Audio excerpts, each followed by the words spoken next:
नमस्कार, मेरा नाम ऋचा मिश्रा है। मैं निवाड़ी से हूँ और काफ़ी सालों से पशुओं की सेवा में हूँ और जहाँ तक होता है उनकी देखभाल करती हूँ। एजुकेशन मेरी एमए है, masters in political science. Richa ji नमस्कार। नमस्कार जी इंडिया न्यूज लाइव चैनल में आपका स्वागत है। और काफ़ी वर्षों से आप गौ सेवा के क्षेत्र में कार्य कर रही हैं और गायों की बड़ी दुर्दशाएं हो रही हैं। इस बारे में आप शासन प्रशासन या जनप्रतिनिधियों से क्या कहना चाहेंगे? तक मुझे याद है 8 साल से तो ज्यादा ही हो गया, शायद 9 भी हो गया हो, जो मैं देख रही हूँ शुरू से लेकर अब तक कि प्रशासन का जो रवैया है गाय को लेकर वो बहुत ही उपेक्षित टाइप का है। मतलब गाय एक पॉलिटिकल प्राणी तो है, वो तो सबको पता है कि वो पॉलिटिकल इश्यू तो है, बट उस पर कोई ध्यान नहीं देता। कचरा खा रही है, ठीक है, ये बात अलग है कि कचरा खा रही है, पानी पीने को नहीं मिल रहा है। जो जनता है, जैसे एक बार मेरी मुख्यमंत्री जी से मुलाकात हुई थी तो उन्होंने बहुत अच्छी बात कही थी कि जनता ही उसका इस्तेमाल करती है और जनता ही उसको कचरे के लिए फेंक देती है। सो दैट इज ट्रू कि जनता पहले दूध निकालती है, इस्तेमाल किया और उसको सड़क पे छोड़ दिया।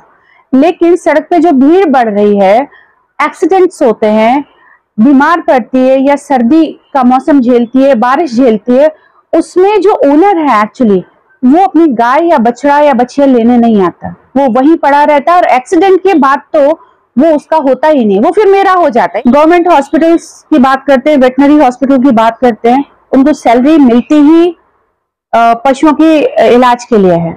लेकिन आज तक का जो रिकॉर्ड है, डॉक्टर जाएगा, किसान के घर इलाज करके आएगा, बराबर इलाज करके आएगा, लेकिन स्ट्रेस जो हैं, जो सड़क पे घूम रहे हैं, उनके इलाज का अब तक का मेरे पास रिकॉर्ड है कि एक भी एनिमल वो नहीं बचा पाए।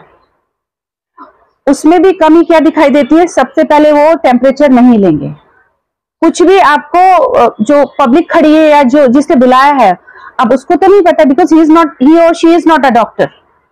आपने 4 इंजेक्शन ठोके, उसके हिसाब से इलाज हो गया।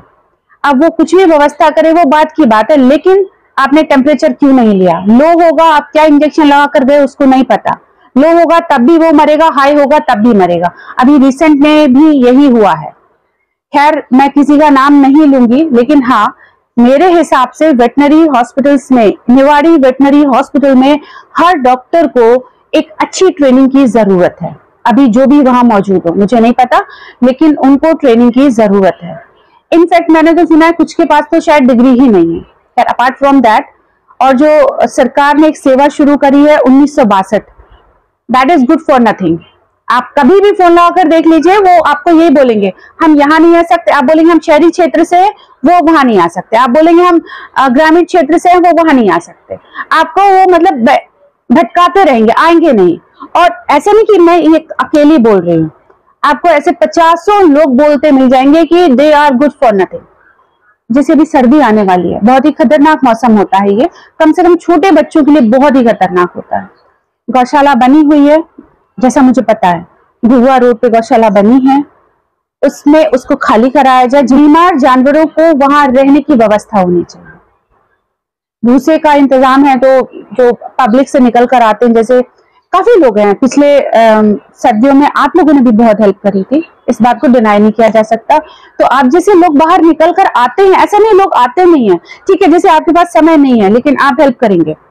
और भी लोग ऐसे होते हैं जिनके पास टाइम नहीं होता है, वो या तो मॉनेटरी हेल्प करेंगे या भूसा इंतजाम करा देंगे या मेडिसिन का इंतजाम करा देंगे। ऐसे लोग हैं, लेकिन जगह तो नहीं है ना हमारे पास। तो मेरी जो प्रशासन से गुजारिश है वो ये है कि आने वाली सर्दियों के लिए इंतजाम करें और उस बिल्डिंग को खाली कराएं, ताकि हम उसको एक केयर सेंटर डेवलप कर सकें। और हालांकि फिर तो आगे मौसम बदलते हैं, जैसे गर्मी आती है, बारिश आती है, तो अगर गाय एक पॉलिटिकल प्राणी होने की बजाय सच में अगर वो हमारी माता है, हमारे सनातन धर्म की माता है, तो प्लीज आगे आइए और हेल्प कीजिए। जनप्रतिनिधियों से क्या संदेश देना चाहेंगे? उनसे भी मैं यही चाहूंगी कि वो जनप्रतिनिधि सिर्फ इंसानों के नहीं है, एक निवाड़ी जिले के नहीं है, इस जिले में रहने वाले हर प्राणी के वो जैसे होता ना कि राजा सिर्फ इंसानों का नहीं होता, 4 दीवारों का नहीं होता, उस प्रीमाइसिस में रहने वाले हर जीव का वो राजा होता है। तो जनप्रतिनिधि is like a mother and father. तो आपको मेरे हिसाब से ये रोल अदा करना चाहिए, बी प्रोटेक्टेड। जो गायें बैठी रहती हैं, इनकी सुरक्षा व्यवस्था के लिए क्या आपका है? देखिए, उसके लिए मैं ये कहूंगी, उनको लोगों की मेंटालिटी हम नहीं बदल सकते अनटिल एजुकेशन सिस्टम चेंज नहीं होता है, तो हम अवेयर कर सकते हैं। दूसरा, हम एक जो रेडियम टेप होते हैं, रेडियम पेंट भी आता है आजकल, हम उसका यूज करके उनके सींगों पर लगा सकते हैं। छोटे बच्चे हैं तो उनको गले में बेल्ट्स पहना सकते हैं, ताकि रात में जो ट्रक आ रहे हैं या गाड़ियां आ रही हैं तो उनको पता तो चले कि भाई यहाँ कोई बैठा है। उनके आपको जैसे हमें दर्द होता है, हमें चोट लगती है, आपको नहीं पता कि उनको भी उतना ही पेन होता है। तो ये कदम उठाया जाना चाहिए। और वैसे मेरी प्लानिंग है कि कुछ लोगों को जोड़ के कुछ फंड इकट्ठा करके हम ऐसा इंतजाम करें।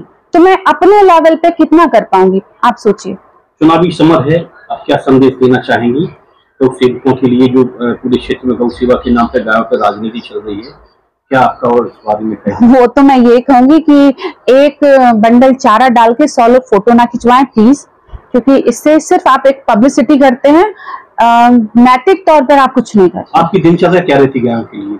देखिए, सुबह तो जैसे अभी कुछ दिनों से मेरा हो गया कि मुझे रोज गौशाला जाती हूँ, सकरार गौशाला, वहां बीमार बच्चों की इलाज मुझे करना होता है, बिकॉज वहां पे कोई प्रॉपर डॉक्टर नहीं है। और घर के सामने थोड़ा सा एरिया खाली है, वहां पे भूसा डालना, उनकी मतलब खाने की व्यवस्था करना, जो वहां से गायें पास हो रही हैं वो खाती हैं। घर के सामने एक छोटा सा शेड बनाया है घर के बगल में ही, उसमें मेरे कुछ बीमार जानवर रहते हैं, हालांकि बहुत बड़ा जगह नहीं है मेरे पास। उसके बाद फिर अपना डेली रूटीन जो अपना वर्किंग आवर्स हैं वो करना।